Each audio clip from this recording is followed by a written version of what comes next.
Les petits détails des plus grands films, bienvenue dans Aviez-vous remarqué ? Un monument de la littérature américaine avec un casting 5 étoiles par le plus glamour des réalisateurs, un cocktail apparemment idéal pour la version 2013 de Gatsby le Magnifique, dont on vous propose aujourd'hui de découvrir les petits secrets. Attention, divulgaci. Adapté du célèbre roman de F. Scott Fitzgerald, cette 5e version en film recèle quelques petits détails intéressants, comme cette immense pancarte publicitaire pour le docteur T.J. Eckleburg. Cette affiche est en fait un hommage à la plus célèbre des couvertures du roman de Fitzgerald, dessinée par l'artiste Francis Cougat.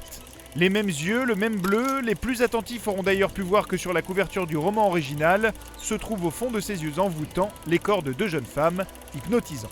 Un roman et un auteur qui se font aussi une place dans le film de Baz Luhrmann via un autre détail, le nom du sanatorium Perkins, visible ici, et qui emprunte son nom à l'éditeur du livre de l'époque, Maxwell Perkins.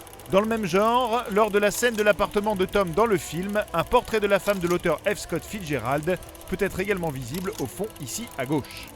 En plus de ces petites références à l'œuvre originale, on peut apercevoir le réalisateur Baz Luhrmann le temps d'un petit caméo en tant que serveur juste là. Baz Luhrmann, un cinéaste qui connaît visiblement bien ses classiques, car lors de l'acte final, la scène où les policiers et journalistes se rassemblent autour d'un Gatsby flottant sans vie dans sa piscine est un hommage évident au classique boulevard du crépuscule de Billy Wilder. Les fans d'architecture auront aussi pu remarquer que l'imposant manoir du personnage de Gatsby est en fait une retouche de l'église Saint-Patrick de Sydney, qu'au-dessus de ce manoir est affichée la citation latine Ad finem fidelis, qui signifie fidèle jusqu'à la fin en français. Qu'en parlant de building, le film nous permet de voir l'Empire State en construction le temps d'un plan, ce qui est impossible puisque les événements de Gatsby se déroulent en 1922 et 1929 et que la construction du célèbre bâtiment ne commença qu'en 1930, eh oui.